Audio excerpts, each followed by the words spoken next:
Bonjour et merci de rester fidèles aux 12h30 de RTI2. À présent, nous passons au titre. La COP 15 a bel et bien démarré ce lundi 9 mai en Côte d'Ivoire, en présence du président de la République, Alassane Ouattara, ses homologues et plusieurs autres personnalités. Dans ce journal, nous irons dans l'univers des animaux domestiques, notamment les chiens, ces animaux si chers à le maître, et s'imprégner de leur quotidien. La COP 15 a bel et bien démarré ce lundi 9 mai au Sofitel Abidjan, Hôtel Ivoire, en présence du président de la République, Alassane Ouattara, ses homologues et plusieurs autres personnalités.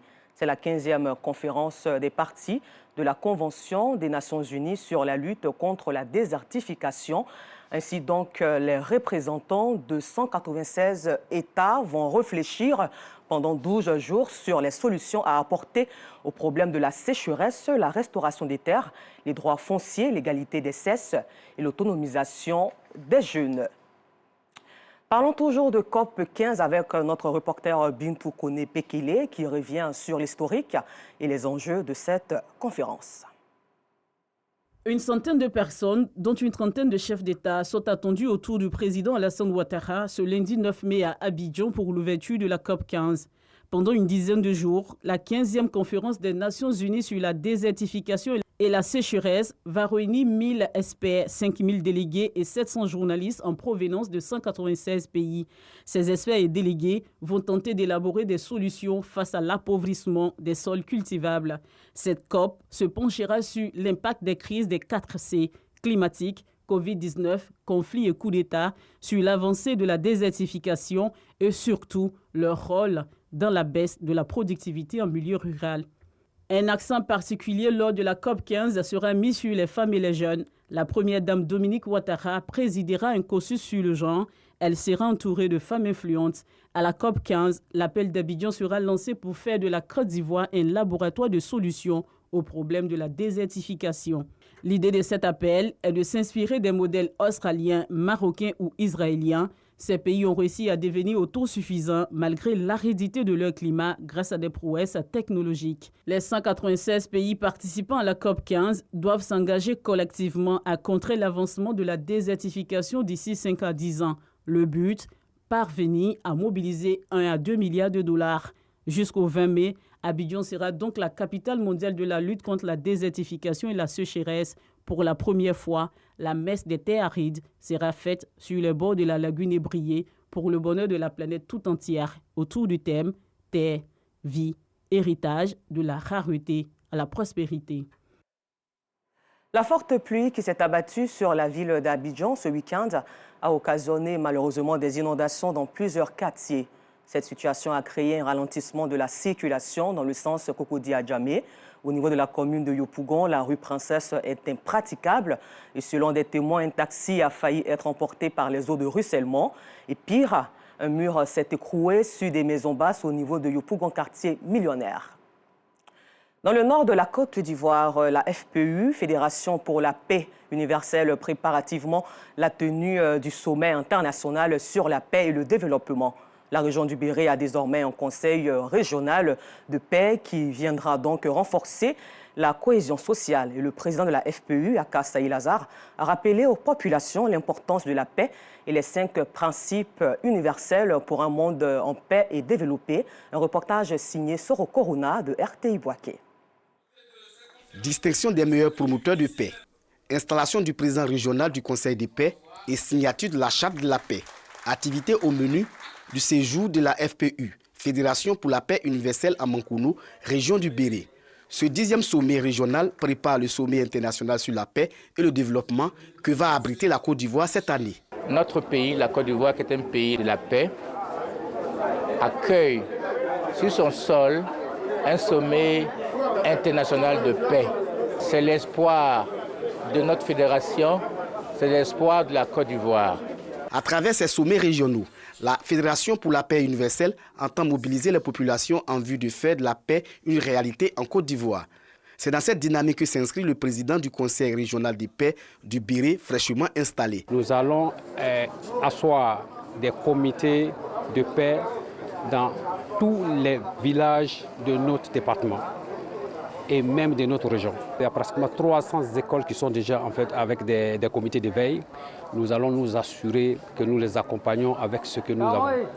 Autorités administratives et cadres s'engagent à travailler pour faire de la région du Béré un havre de paix. Pour que les familles vivent en paix et que toutes les populations vivent en paix pour que le développement de Mankono soit véritablement solide. Mobiliser nos parents autour de ces valeurs de paix, parler d'amour, d'interdépendance, de nous considérer tous comme une famille. Aka Saï Lazare, le président de la Fédération pour la paix universelle, section Côte d'Ivoire, est revenu sur les 5 principes universels de la paix. La paix est une construction qui a besoin de matériaux. Ces matériaux, ce sont les principes de paix. Nous sommes tous une famille. Cette famille est centrée sur Dieu. Parce que Dieu, il est comme le parent. Il est le créateur, certes, mais il est le parent de toute l'humanité parce qu'il nous aime avec un amour de parent. La Fédération pour la paix universelle est une alliance globale de personnes et d'organisations résolues à bâtir un monde de paix. Créée en 2005, la FPU est présente dans 192 pays. Parlons toujours de paix en nous rendant tout de suite dans le village de Yopougon-Kouté, dans la commune de Yopougon qui a connu une activité particulière. Le festival Pâques Namoué vise à promouvoir la cohésion sociale et le vivre ensemble. Danse du terroir, jeux et gastronomie étaient de la partie, comme nous le dit ici Clément Boko. Le Wambélé, un masque sénoufo, originaire du nord de la Côte d'Ivoire, en prestation à la place publique du village de Kouté, dans la commune de Yopougon. À sa suite, le Zaouli, un masque gourou de la région de la Maraoui. Un melting pot culturel à travers lequel les fils et filles d'Azito et Kouté, 2 villages de la commune de Yopougon, entendent favoriser la cohésion sociale et le vivre ensemble. Nous sommes à la 2e édition du festival Pâques Namoué. C'est une occasion pour permettre à nos jeunes de s'imprégner de nos valeurs culturelles, de vraiment faire corps et âme avec notre culture qui est délaissée au détriment de tout ce qui vient de l'Occident. C'est une occasion pour permettre à nos jeunes de venir à la source, connaître nos valeurs au plan culturel, connaître ce que nous caractérise en tant que pays africain, particulièrement en tant que les Tchamans, ceux qui sont de la région d'Abidjan, car la ville nous a envahis et si nous ne prenons garde, cette culture va à sa perte. C'est pourquoi nous voulons profiter de ce moment, de ces circonstances, de ces cérémonies, pour ne serait-ce que faire connaître nos valeurs culturelles à nos jeunes. Le festival, c'est toujours important pour épanouir la jeunesse, pour lier, faire en sorte qu'il y ait une cohésion sociale, la paix, que nous prenons tous à Yopougon. Et comme on le dit, si Yopougon Kouté est en paix, c'est tout Yopougon qui est en paix. Pâques Namoué est avant tout un patrimoine hatchant qui souhaite à travers ce festival valoriser la culture du peuple ébrié du sud de la Côte d'Ivoire.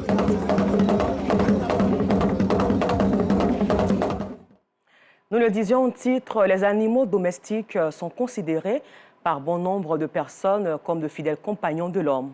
Le chien n'est demeuré pas moins. Il est beaucoup apprécié par les hommes pour sa loyauté et son affection.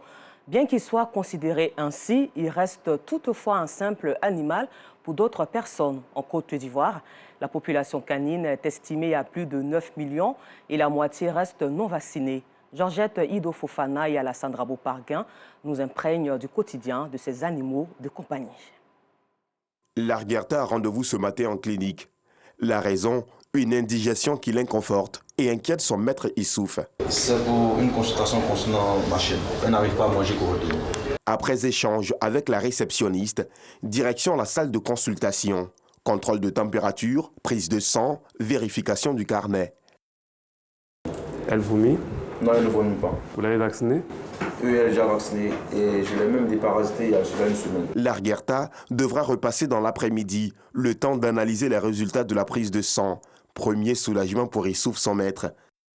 Les animaux domestiques restent les amis les plus fidèles de l'homme, d'où la nécessité d'en prendre soin. Quand on aime quelque chose, je pense qu'on fait en sorte de pouvoir créer un budget s'occuper de cette chose-là. Ces animaux domestiques font partie carrément de notre quotidien. Moi, personnellement, j'adore les animaux. Puis, je suis friand de la nature. Du coup, voilà, je ne saurais vivre sans les chiens. Dans cette même clinique, Gaston accompagne son chien en consultation. Une routine, c'est que Gaston considère son animal de compagnie comme un membre de sa famille. Le chien avait un plaie sur la patte. Quand on est arrivé ce matin, le vétérinaire a regardé, c'est propre.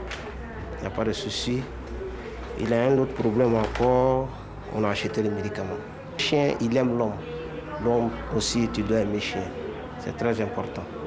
Ce sont plus de 50 consultations que cette clinique vétérinaire réalise par jour. Elle porte majoritairement sur des chiens. Le coût de la consultation s'élève à 15 000 francs CFA. Il y a des chiens qui sont hospitalisés. Il y en a aussi des chats, compte tenu de beaucoup de l'affluence de la clientèle. On a dû être obligé de garder les chats à proximité. On a beaucoup plus de clients africains que français, ou français entre guillemets. Dans la salle d'hospitalisation sont couchés des patients en attente d'opération. Ce berger allemand, âgé de 7 ans, pèse 48 kg. Il souffre d'une tumeur au cerveau. Après avoir reçu une dose d'anesthésie, il est transféré à la salle d'opération. Elle souffre d'une tumeur. Donc, ce sont des processus inflammatoires qui sont formés sur la lymphe et qui ont peu d'autres caractères. Donc, ça peut être une tumeur bénigne comme ça peut être une tumeur maligne. Après, on va enlever cette masse qui a commencé à attaquer la lymphe. C'est une tumeur aussi. C'est une tumeur qui ne va jamais se cicatriser. 2 heures d'horloge, c'est le temps qu'a duré l'intervention. Il a fallu à son maître débourser 100 000 francs CFA pour sauver la vie de son chien, désormais hors de danger, selon le praticien. On a fini l'opération, on va attendre le réveil de l'animal et on va passer à autre chose. Il pourra se réveiller d'ici 45 minutes à 1 heure de temps. Police, ce chien dans la commune d'Abobo n'a pas la chance de fréquenter les vétérinaires. Son alimentation laisse à désirer. Police doit se contenter des restes de nourriture de ses maîtres. Après tout, nous sommes des Africains. On ne peut pas prendre un chien pour mettre dans notre lit. Trouver des croquettes à un chien, ce n'est pas dans nos moyens. Donc nous, on préfère lui donner le riz, les restes de ce qu'on a mangé. On lui donne riz, lait, il mange. Mais quand il est grandi maintenant, là, il ne mange plus le lait. Donc c'est riz, on lui donne. Toute nourriture que nous on mange là, on lui donne, il mange. Il nous protège aussi. Si quelqu'un vient comme ça, il n'est pas dans la cour, s'il voit, il crie, on sort. On sait que quelqu'un est venu chez nous. Bien que le chien soit souvent considéré comme un ami de l'homme, il n'en demeure pas moins un animal pour certains Abidjanais. Moi, en tout cas, pour un chien, je ne peux pas débourser. Bon, pas pour un chien, pas pour les animaux domestiques, je ne peux pas débourser beaucoup d'argent. Pourquoi? Moi-même, je n'arrive pas à manger, puis à débourser une fortune pour élever, comme on l'appelle, un animal. Je suis désolée. Pour un animal qui va vivre avec vous en famille, qui sont aussi vecteurs de plusieurs maladies, il faut vraiment prendre soin de ces animaux-là. Donc c'est tout à fait normal qu'ils prennent soin aussi de débourser un peu d'argent pour la santé de ces animaux. Moi, j'aime pas les animaux domestiques. Je ne suis même pas prête à m'en occuper ni prendre un animal domestique même chez moi. Doriane s'est spécialisée dans la vente d'aliments pour chiens. Elle a fait de sa boutique la maison des chiens. Même si un chien local mange les croquettes, vous allez le voir comme un chien de race parce qu'il va prendre la taille. C'est la nourriture qui est très importante, c'est la nourriture qui aide le chien à bien grandir, à prendre forme. C'est ce que je dis toujours aux clients, lorsqu'ils viennent, il faut que le chien de race, c'est pas parce qu'il est chien de race qu'il est costaud, mais parce qu'il est bien nourri. Lorsqu'on a un chien, on a un chien. Donc on s'en occupe pareillement. Il n'y a pas de différence pour moi. Audrey Monteil est la présidente du comité de protection des animaux domestiques. Sa mission, récupérer les chiens battus et abandonnés dans la rue. C'est les gens qui nous appellent en disant « oui, je suis dans tel quartier, on a retrouvé un petit chien ou un chien qui est maltraité, il est blessé, il a une patte cassée ». Aujourd'hui, Audrey et les membres de son comité ont lancé la construction d'un refuge pour chiens à Gonzagueville, dans la commune de Port-Boué. Ce sont plus de 50 chiens qui seront logés ici. En fait, ça va être le premier refuge de Côte d'Ivoire qui va accueillir des chiens et des chats. Parce qu'aujourd'hui, en fait, on est en train de trop s'agrandir Et on n'a plus assez de familles d'accueil pour pouvoir récupérer autant d'animaux qu'on souhaiterait. Et voilà, du coup, on s'est dit que construire un refuge, ça permettrait en fait de pouvoir récupérer plus d'animaux et puis commencer à vraiment être une station qui est vraiment sur la place. Selon les organisations de défense des animaux domestiques, la population canine est estimée à plus de 9 millions en Côte d'Ivoire. Plus de la moitié reste non vaccinée, quand la grande majorité n'a jamais mis la patte chez un vétérinaire, nom d'un chien. Ne leur demandez surtout pas le goût d'une croquette. Merci et bonne suite de programme sur RTI2.